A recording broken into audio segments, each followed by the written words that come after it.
ze ebadano day.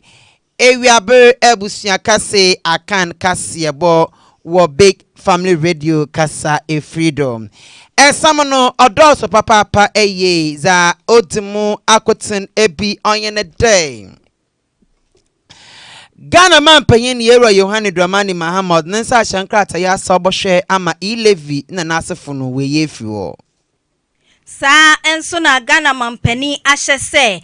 adwumaku a wote tade mu ewo enkran ha no wo mo enye no entemtem na KASE3BO mebeti ebi wo mende swafo hwoman Ghana ne akwa na kwantempondo odo hye akwa mampanyinfu de wonhwe na tema afienya ashaman kwantempono wen ntampara akwan so swafo okwan so swafo wasanso ede atudwa se okwan ana yeye a efri ofanko ede ko ensanwa mu no enche biara omo besan ahye wo mdwuma no ase aprosifo wo infifni mantomo won seswe nimpa bi anim a yezinchemu yezebro sanso na enenu na po wako akopie mu ewo edum ode ne nsem ade akoma yenuanom a eja ehye wo mo eniema no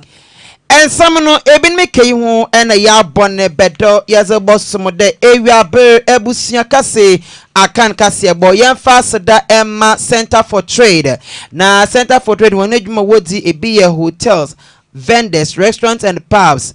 transport companies, non-governmental organizations, travel and tour companies, real estate companies, and often so hospitals and pharmacies will host weyina ebi ewone abefundo. Enti from 054-714-8481 054-714-8481 wa abefo quantum important tankesano or your centerfortrade.com. Facebook Center for Trade. Trustees Network Group is a main kind show day. I once would you must on yet marketing services, consultancy service, tourism, vacation, property management, brokerage, birth certificate application, and a passport application when in a ABL. Phone was 054 093 2188 054 093 2188. Wo abefo quantum important tankasano or your trustees network group.com.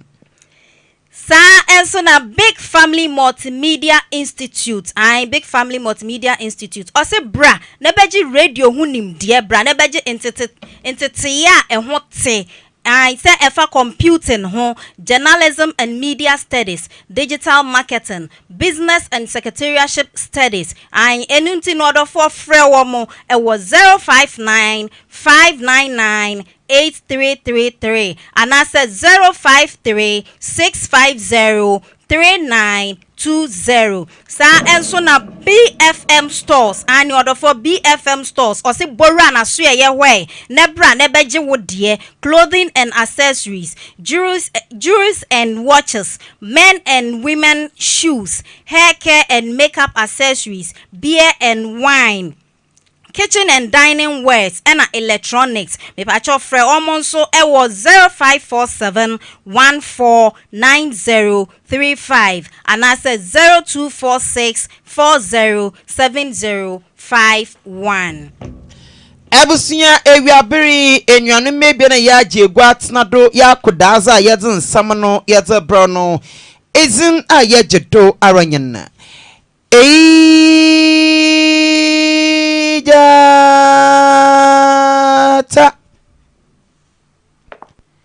Kobena Dodona friend Ejata koko school time was porcupine mene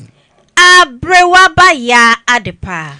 afe KASE3BO no nenchiremu no ankasanyi Baya infe anan nechini ena ilevi eboduro man Ghana ofu mimije boduro man Ghana ha na obeda yeni mobile phone do on the case can what of film yan what of film NPP abande bay na Ghana for kan na washanta abo space na wadin zambugu na ashim tizaro kodu bia no wanti na wehu na nam da mensem no NDC amayokun wo afi apema bie na eduenu anan ye boto aba no wode won campaign there wo ba oye e-levy betting tax and emission levy na levies ahodo kam no wo bo hwe na weyini na nada efi wo aboa magana yene ekwam wide dudu no wetum aharian na da mensem no namdo ema Oswafo shomanga ni nisika wonsamdo yewa kasilato force no kopwe mo manga na mbehye bodwomu fie ena ozo to go tem the o ampa aban na yi levi for wakadan obeyambra na ozensa behase dan yada o manga na mbehye bodwomu fie fo wokwa asetena ena wo hyeda mambra no emambra no beye adwuma ende da ena o mampanyin yewa Yohani dramaka tias na so huo May for may betting tax if for may levy for and after so oye emission levy may for and marked funds camping may for nature the Zama would be ready waiting nada if you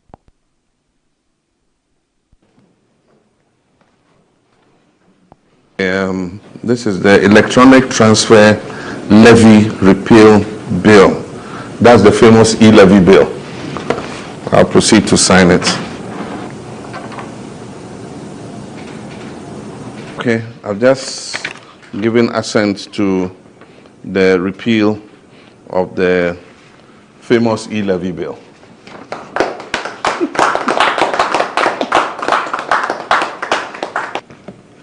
Now this is the Income Tax Amendment Bill 2025 to remove withholding tax on winnings from lottery, betting, and games of chance. This is the famous betting tax repeal bill. And so I'll assent to it, 2nd April 2025. So betting tax is gone.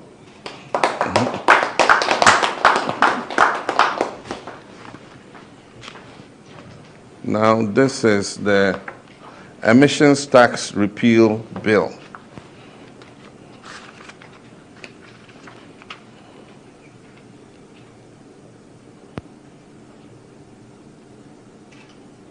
You are listening to Big Family Radio. Big Family Radio. Obiase eye.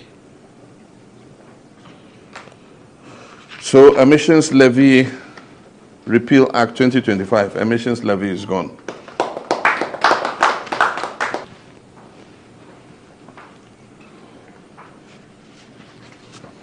This is the earmark funds capping and realignment bill.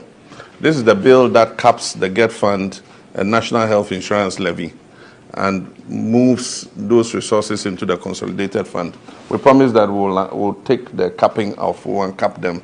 And so this bill uncaps the GET fund and the National Health Insurance levy.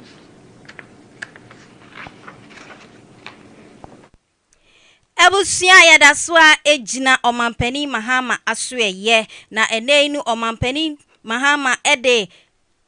ensem akọ ede ama contractors a wodi wonjuma ese ntade a ewo enkran poponi mantem hayi womo ebetimu na we na ode ne nsem akọ ama womo se ntade esutade a ewo enkran mantem ha no womo entimu ententem efise enche na ensuyiri eba abeba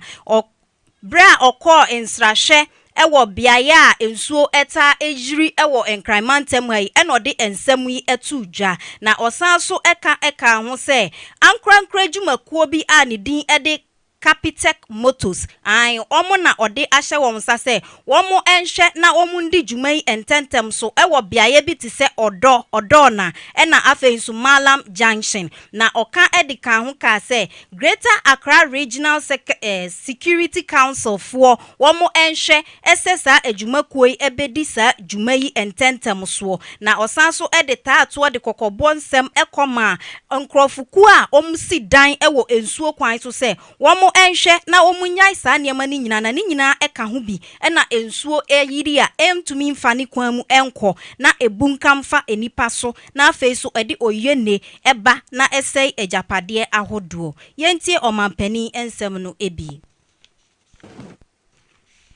They are the Black Star Square. A lot of the flooding in the city is caused by human activity. We are the problem. What is happening here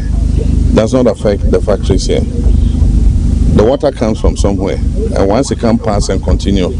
it will back up and affect the communities beyond. These are streams that existed long before our grandfathers were born.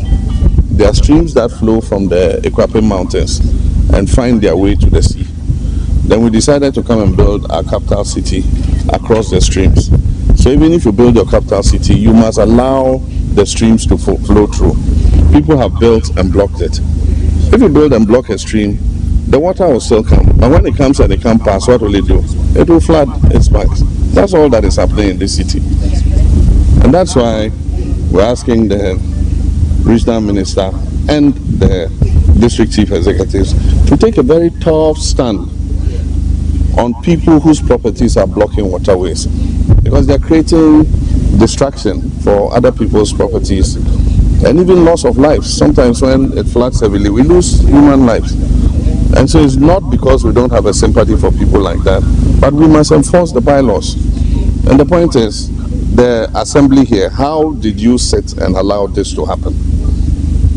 How did the assembly allow this to happen? And that's why you have the chief executive, you have assembly members. We must be conscious of all this. These are waterways, like he said. Can you imagine the volume of water that this place alone can hold when it rains? And so if you fill it up and you'd say there should just be a drain passing through,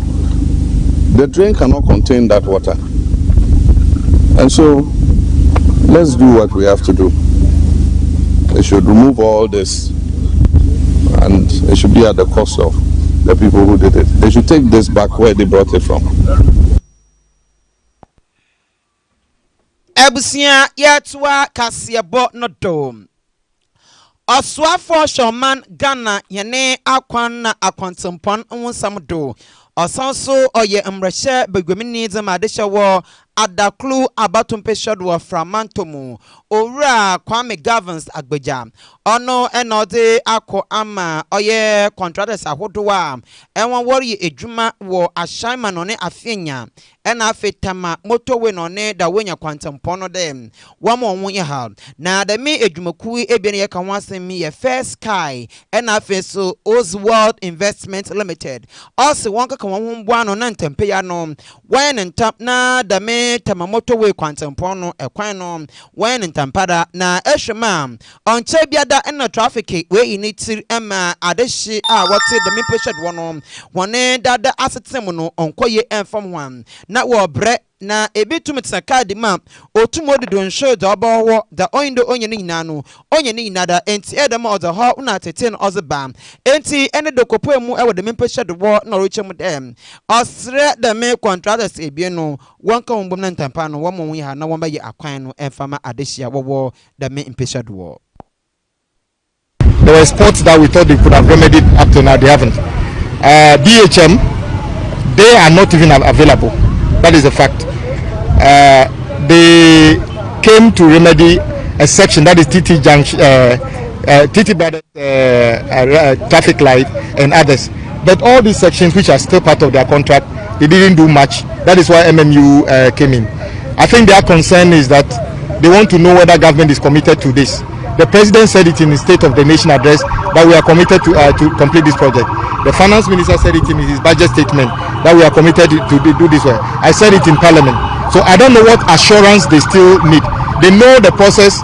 as enshrined in the debt restructuring requires certain steps to be taken at certain times. So I feel disappointed that they have not delivered as required. But let them also be aware that the maintenance of the work the site out there is a breach. If they fail, it's a breach, and I could cite them for a breach of the contract as well. Immediately, I'm asking First Sky Group to help MMU to remedy all that we can do to ease the problem on the how do you call it, the motorway runabout towards Central University. And immediately, I'm asking Oswald to also work on the Ashama runabout to beyond Michelle Camp, and everything we can do as a remedial activity to improve the surface of the road whilst we do the road main construction. I ask them to do that immediately. It's an emergency work, so we are not going to wait for anything. They should move in as quickly as possible. As early as this evening or tomorrow, they can mobilize under the guidance of the Chief Executive of Highways, and let's see what we can do to limit the suffering of our people immediately.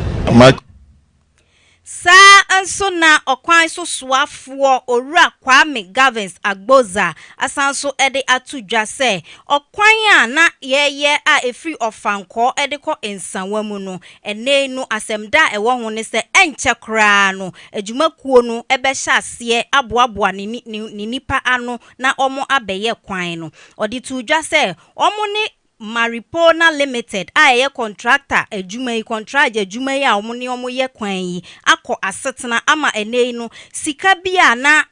sika ho nsensem bia na enkoyi a enu nti ekwan no na agina enkoso no ene omahwe sansem ni nyina ho aka ama omo asetena ni mu aba emfaso ene no enije sem a apiemu aba ne se enche kra bibia atoto yie omo koboaboa omo hu nipa ano na omo abehye ase aye ekwan no okandika ho se okwan no eye o kire se ekwan no bra ejina asa no eha omanfo bebre efise dodoa na efa so ediko wonwuma dodoa na so efa so ediko wonfie enti bra ekwan no ejina asa no ede ohaw bebre na ebaaye na so enenu anigesem ne se contractor no eboaboa ne nkrofo ano na wo mo ahye adwuma ase. The Ofanko road has been abandoned for some time. We've been having discussions with the contractor and we came to a conclusion that effective immediately they should mobilize the site starting this afternoon while we conclude on the modality and they have agreed. So those who are frustrated, the government is aware and feels the pain of residents and commuters who use that corridor. That help is on its way. I expect Maripoma to effectively immediately start remobilizing to site, and within 3 days we should see action towards completing that project. So the dust and all the unsafe conditions will be addressed shortly. So remobilizing to site with what commitment? You were owing him to complete. There has been very fruitful discussions over the weekend. He's determined to complete. How much is the ministry owing him? In excess of $45 million. And by the time he gets to site, some substantial amount of money. We are working on that. It was part of the discussion. We know our commitment. He knows his commitment. Abusua yatwa KASE3BO no do yekopo emu wo infifni mantomu na was able to go gem de aprosifo insesu ni pebie ni ma emo wosusu de obane enam kania edwumaku no wane ndade bia na wone nzame bia wayo no de me card bi edrifi nkankodum ha odenenam oye infifni mantomu bro na wafra wo gomua awombrel na ewo ena wo gem de me nkrofo ebie ni ohyenkeni no ni meti wafra won Mohammed Suleimana ena ni meti ne Idrisu Basit enwa na wokita oye car and registration number near GC 7410-11 we load the oye ECG phone ne cable 28 rims wadre efi nkankodem hodre ko gomwa awombrel na wo chem de wo kwa na mafun de bi ade wodru ko edi onya kwa biribi wo mu pa enti ode yetu anamon wotu anamon na empenifo fi ECG adwumaku no obi otu wo nyim eye operations officer Owura David Akwam anode nsama hodri editor nsamtwafo anim na ona echi no ena emrehye bedwomenyi edema gomwa central abatum peshedo yewra asari oben aka A+ ono so onensam twafo kase o cheche nsem mu kiramwan intino police for the way be on but almost a way be on so no na bibia se nyoma ne ko ne bibia nyoma na nam no police for say that be suspicious intino omoche mate for na wo no e de omko police station so omo ye ya ma driver na kasa so ba oba no ni fitani na nam omototo na no na no so nhyɛ da nko yi ntino driver ni ne ode ne ba ya ono se oye fitani no so e ka ho na ye de omu nyina ekogum e the police for guso omu ye nhwehwɛ mu at ECG for na kyerɛ so omu nyoma ye ka se ye tumi omu tumi kyerɛ mu se nyoma wei efiri ha we need the man ye de kwa ha ansana but police affairs national security so almost mrambe na omumu no investigation that wadawuma sa electricity company family radio big family radio obiase eye wo ensem fufuro mu no opani a ogina asema mpani abedi akire edema NPP amanyokuo no afi 2024 ya etwa mu Dr. Matthew Opoku Perempe a dodo na enim ni se na po ene nu akopie mu ewo asantemantemu edum market eja hyehye a ekoso emre bi a etwa mu ono nso akowon ensrahwe akoye won emmoa opani ede ne nsem sika a esom 150,000 Ghana cedis enye enonko ena afei so 500 bags of cement ena de akọ yenuanom yi emmoa okaka ho se opani okaka ho se Dr. Mahmoud Bawomia abamo ensrahwe opani Kennedy Japan abamo ensrahwe sanso na omampani Mahama ene NPP amanyokuo mu mpanimfo ahodo bebre abamo ensrahwe enu nti se menso mamba mo ensrahwe na chese menemu endi ni eyie okaka ho se wunua nya na wonso wanya enu nti no ono nso ekra ne nsem emwayi ede aba abeboa wo na okaka ho se mrahye bedwamuni edema menhia South nana ejei bafo ewua ono nso ede ne nsem ade a eye 100 bags of cement enso abeyeye nuanom emmoa ashi enka wa unhu se de ade na ede the medical se nyame na emmo mo ho bai na baby for ho ka na aban kidigidi wa beboa baby for ho ka aban on the day di do we gina o se abanka na mesre bo ankasa di man ka bo ho ambo na obi na ma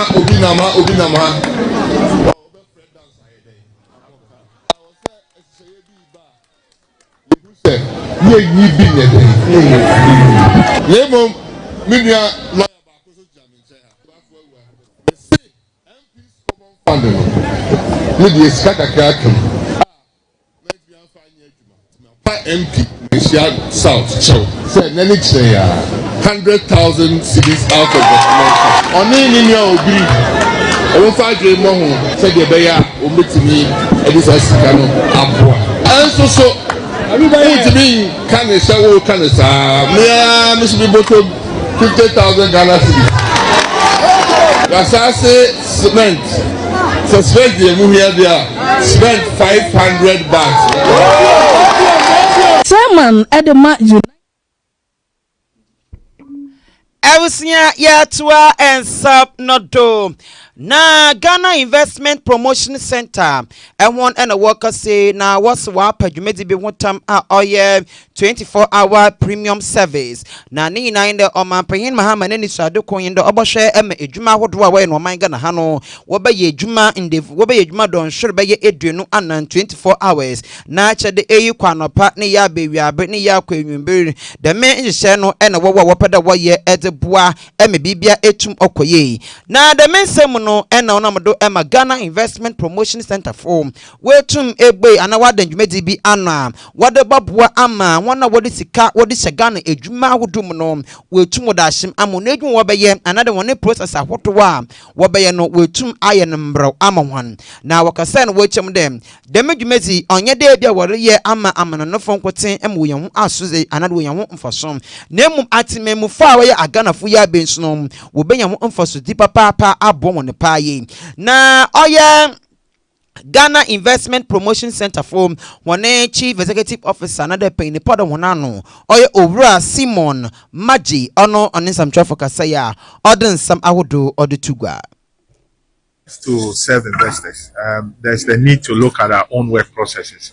One of the things we realize is that we can indeed, have a premium service, which is GIPC registration, support letters for quotas or renewal of JIPC registrations, and we've seen that can be done within 24 hours. So this is what we've launched today, which is a 24-hour premium service investment around the world. And so the more you improve your processes to receive investors, the better it is for all of us. And it is also within the broader context of the country's drive towards transitioning us into a 24-hour economy. So if we should be able to process these things within a 24-hour period, and that's what we've done so far. The piloting has been on for close to a month now. It won't be that long. It will take a few months just so we can perfect the system and address many of the concerns that will come up. And know what they say, teething problems resolved. Then we'll go out in full force, but we are in the piloting stage.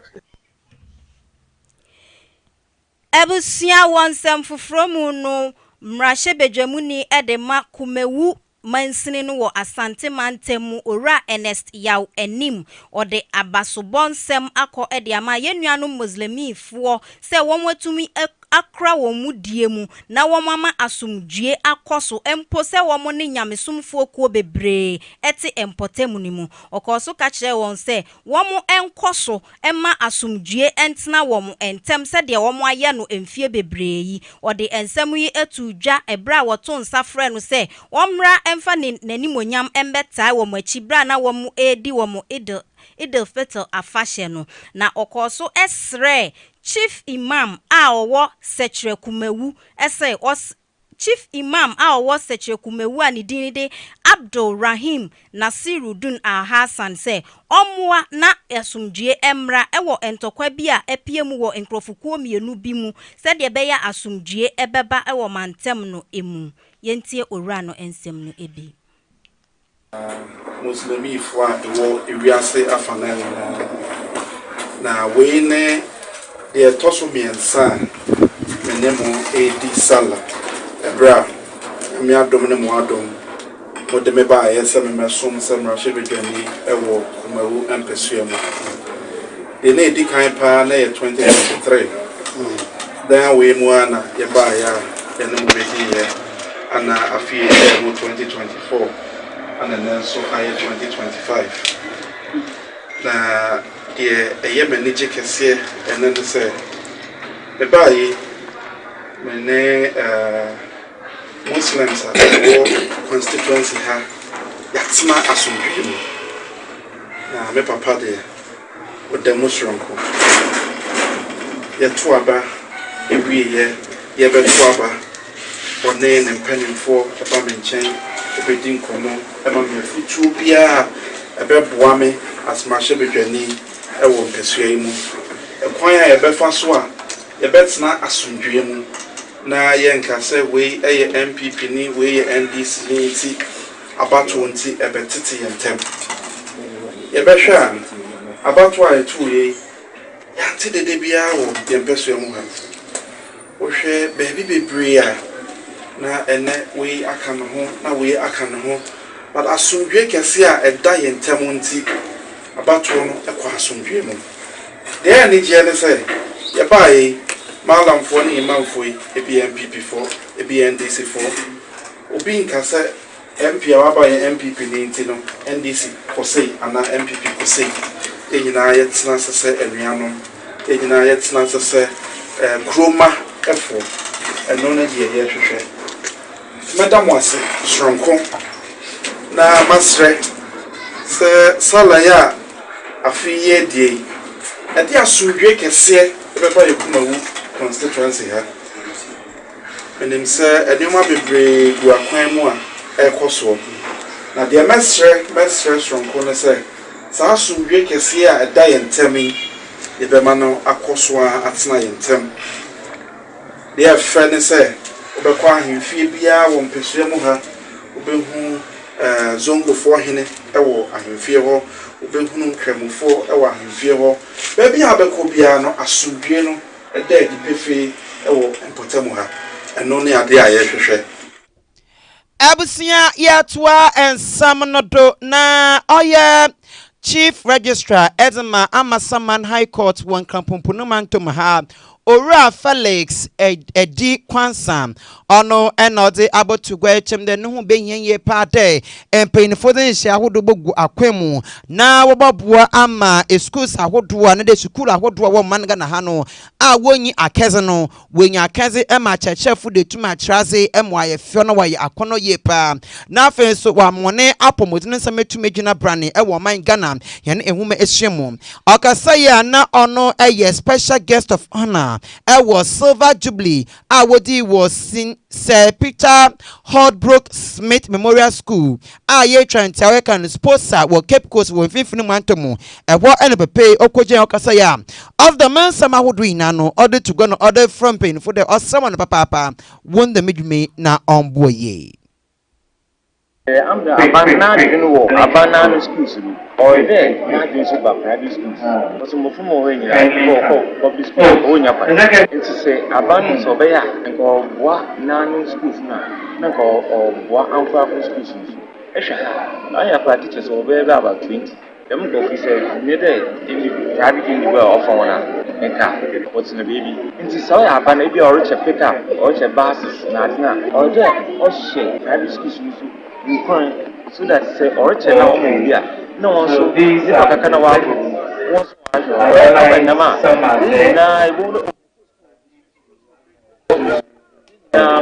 the same incentives I want papa I say the budget now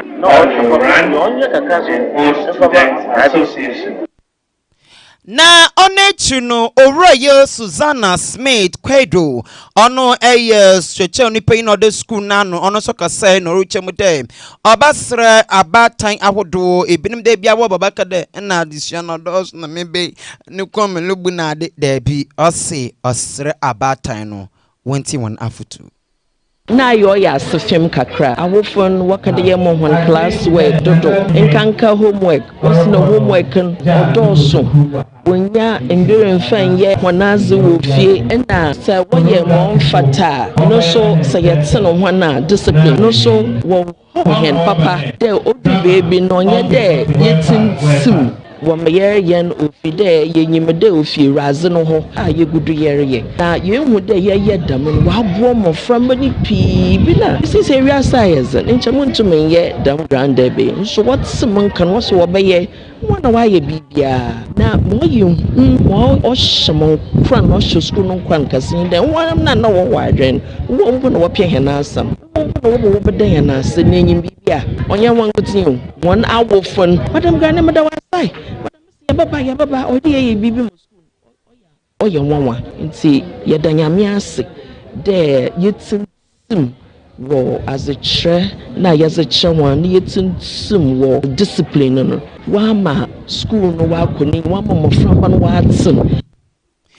na nechi kura no ena Ora Julius Ken Amwa on ye pinipa da sponsor all student association no one ano or the oye bob omwoni bi oma oye tv oma whiteboard nature than them or the be man one part one shome na one function another one function na one form one addition no we no another afutu ekoma all student free na there where bossa we be no share no when one bossa do na one kodon ye efama addition bi ma wo sponsor ehonomo school no yabo mon 32-inch television yes also to eraser your to sharpener your to pencil pen na yes also your to whiteboard no school tomorrow that child tomorrow was markets actual was classes will be over we used to talk so tv so when meet you USA that's what promise and give to be free it's me I would do yes I'm a school the way school started I don't know school I'm kind of until the first name wow I must be you position here and at least the current almost at least you can put something together so that you can help the school with it because and I'm going to move some school contribution kakana Abusua ye koye nimu no ohene a owo wasa daman wasa damai mansini ni mu ewo atoye mantem mu nana enimere call a otoso mienu ono na okasa yi open na ohene ede enkransensem akọ ede ama aban ni se onye enhyehyeye ene emra a ebebo efom agudie tu ho se de ebe ya wo mu bedi wo mjuma wo mu kwan so ema yen ensuo ene yen ensase ne yen kwa ebretuo ensei odi tudwa se ene nu Ghana eko enkoden editia galamse esanse emra bia eni ho a ebo wo dwumadie no eho ban eno so nti no omutu efom agudie no wo baabia keke ena ese yensuo ene yen kwaye okaka ho se Ghana ha ye wo abenfo a won akwadere wo efom agudie tuo ehun omu wo hu nimdie anka saafo yi senka galamse foi ekodi won dwuma ye bema wo mu edi galamse foi animu kwan no mu ehu se asasi mutusu a eyeyie ana mutusu a enyeyie asasi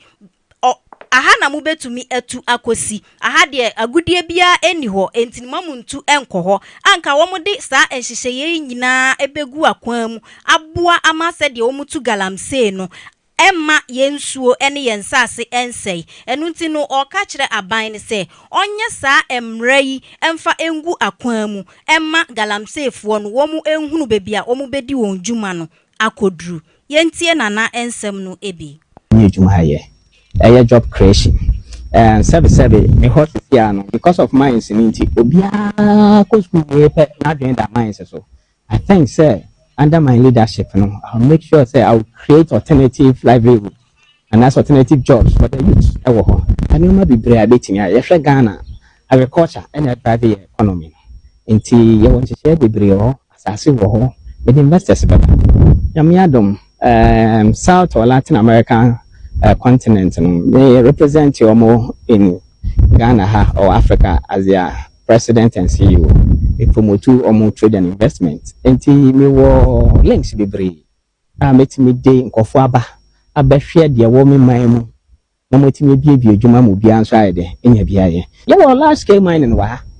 Omo ye responsibly, which is good. And then na ye fast system and fan ko yes small scale industry nim. Because yes omo produce asase. Osa at least 18 asase ye say na issue na dey say concession now, they are not able to tell you the total answers are what assassin. What I say, say idea you was studies and I report to be or minerals commission say, oh, be ultra concession and more be all my studies or any report a woman than 25 acre land amawa. When in say haka cray umania, Tikasi in Albania. They are buying all involved expertise like mining engineers. If you say you're back together, they'll be able to tell us what we can do better to manage the Kalanse situation. And your mechanic say, and yet, and your mouth will go sa, and then he will try to go tree, and you can consume a bit and let us all your henny. Mama, a minute call. Mamma, show was a man. A courier. Ubuntu. Mumansia. Mamma Pene Galamse. Member say assassin. Memma Kwan, one say assassin. Any day, eh, papa. Me a sure pa say, who did a man say, Sia? No be a fool, be a mawa. Who bofu? Abusua ne bobofu ampa ye ohene gote do wode enizi wode mom yemfa KASE3BO no enkowie ewo ankampompuni manto maha oye kantamanto ewe no bi yada osoro yi force once di oyeyi eh rade kantamanto ye gozi bia kase pa if American football if UK but if yefa bampo den ye ho ekwa ka bedan ho na ya 50 pesos wona ahye de akacha che cross for the years if abuchira abanso no nyim de 50 pesos di bi na ekwa ka fei na danu yada beye busum ebien echini na ejabran yi ni tire wo ho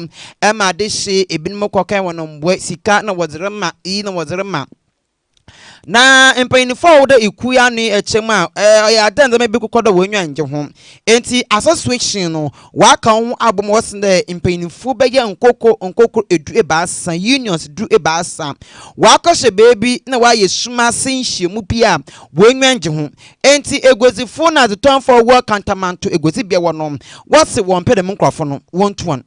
one resign kura one resign mama won mamba didi won anyim biom na won ni na nkesika obeyi enkode bede won fanye egozi bia won fansesie wo kama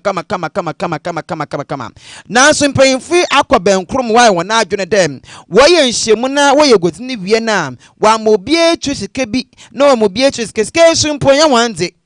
mpanyinfu bi no wode be namdo emana na kofi ado ono mpanyinpa oda aggrieved traders no wanana onye ensam traffic say ya ordinance samawodo odutugwa ya from one tintini tietie nyaa ne say ya mpanifo amudi animu market ye wakuakuo mpanifo no chairman ya hwe mo ye 13 for no madu enwamo kase omadi ya ne say ya no mu na tidwo mu a since ha hye ha mashi kra no mu ye bibi omu obi anwene omu de omu pe ana eye omu de obi anwene ho de omu pe bia no makọ chichire ade abese dwane ko na de omu ni say ene ye jira so say pani magmako 13 no omu twa omu firi dwane ho ye yi omu so me lidi dwane ene ye press conference ye wie ye pese pani bia ebe jira mu say we pani na edwane na ho na ye no ye twa say edwane ebe ye ebe hihye dwane say edwane be jina ni titiri ni say omu sha say free ba bia ha hye no omu de ekuo bi ebreye so omu ye foundation for ba yeso ye de asotutu fam no ekuo ni from foundation ekuo ni ye de asotutu fam no ye hu say nyekuo say omu ye foundation so ba bu adwa no omu be jitwa no emum na free yansam because ye hu omu ni ye bi ani mpanifo ni nkomo bi omu ni omu de mpanifo ni ye katanso mu aso awo ni ye mabiri hu ye hu say omu agenda ni titire ni nyina ni say omu ni akoye meeting bi akoto jo manjo online say ye omu ni dwama na ye meeting say yesi yate ye wo free yard mu fo ye importers yard mu fo importers so ye nipa bako ye ni yard mu fo tra no 45 years me ni wo jo man 35 years mi na mi koi ye yard mu na me ko fam ne ma betwa o foundation for na show mo say omu nti omu free yard mu fo na je say omu bebuwa ye ni agenda wo mu so unu papa tra 45 years no bi ba be 2 years onu tira so onu papa pamu papa free dwomo enti anu de yesu adwo ye ntiase mentiase say ejoye nipa more than 20,000 ewa na nipa mako 13 pe ekibi tira mo say omo wadwene na ese dwane mfa so ne enko sesi e be say all foundation for omo de 2,500 cedis na bre ye do amase me meje media me rekokoto namwe eti esram say de alaji kan no kumasi ahye omo nyamwa omo ndavati attention ni kumasi na mo katamanto de nyame adom sesi esi de na wie sesi edwano so afesi de bebre kata enkra eti de hiye sesi ane say omo free edom ankokra ye ba akatamanto asasi we so 40 good years ni katamanto abua de whole Ghana ama Ghana for Omampani John Dramani Mahama ame ati asiese katamanto after 5 years no obabuwa ya ma edwano akonanim ye daya asore ya of adeshi mabase sesi ano mu na mbabuwa mabuwa e obuwa obi wi a ese okọ oba bi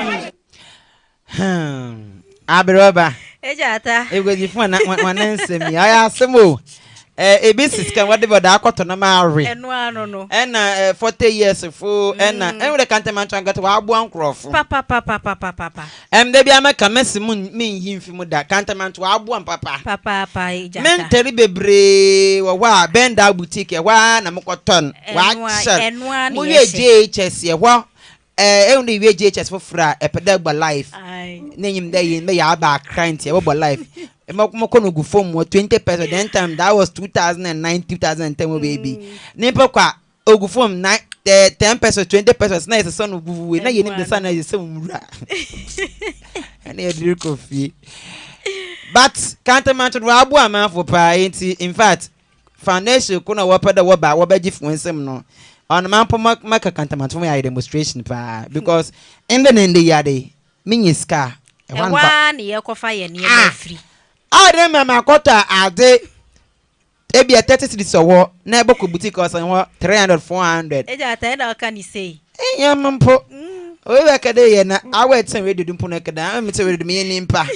me ye nimpa me disk mo me what is ka ye ent mo kwankoto yi enyama yi na buaden aba kantamanto wo horo twame Abusua nti kantamanto de na la ko na kapa wonta bi na hye be mo make out de papa ahye ma ho aba wo pada na ono de BFM store na wodi mu etintima pa enti ko na ko hwan wo bobo kama ma bibiara etum atoto na akwando Abusua aha na yede kasebon ebesi asedan koma akosua adepa